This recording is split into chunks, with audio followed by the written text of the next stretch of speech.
Boneless chicken masala curry కోసం మనం ఒక ½ కేజీ బోన్లెస్ చికెన్ తీసుకొని కడిగి పెట్టుకొని పక్కన పెట్టుకున్నామండి.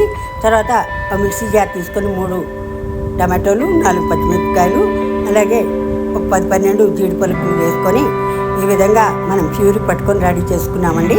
తర్వాత మనం స్టవ్ పైన ఒక కడాయి పెట్టుకొని ఒక పావు కప్పు ఆయిల్ వేసుకున్న తర్వాత 1 టేబుల్ స్పూన్ జీలకర్ర, అలాగే 3 యాలకులు, 1 బిర్యానీ ఆకు, తరిగి పెట్టుకున్న ఉల్లిపాయ ముక్కలు, 4 పచ్చిమిరపకాయలు, అలాగే రెడీ చేసి పెట్టుకున్న అల్లం వెల్లుల్లి పేస్ట్ వేసుకొని లైట్ బ్రౌన్ వచ్చేంత వరకు వేయించుకున్న తర్వాత హై ఫ్లేమ్లో మనం ఈ రెడీ చేసి పెట్టుకున్న చికెన్ వేసుకొని బాగా ఫ్రై కానివ్వాలండి. తిప్పుకుంటూ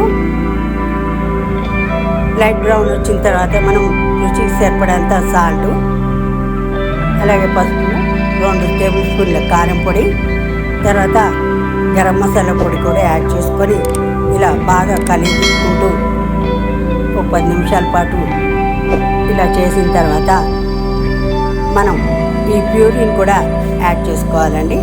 కొద్దిగా ఒక కప్పు నీళ్ళు కూడా యాడ్ చేసుకోవాలి. యాడ్ చేసుకున్న తర్వాత బాగా కలిపి తిప్పుకొని మీడియం ఫ్లేమ్లో ఒక 10 నిమిషాల పాటు మూత పెట్టుకొని ఈ విధంగా ఉడికించుకోవాలండి. తర్వాత మూత తీసి చూసిన తర్వాత మనకి ఈ ఆయిల్ పైకి తెలుస్తుంది, ముక్క బాగా ఉడుకుతుంది.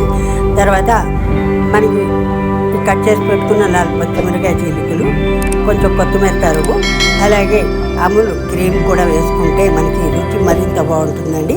దీంతో మనకి boneless chicken masala curry ready అయిపోతుంది.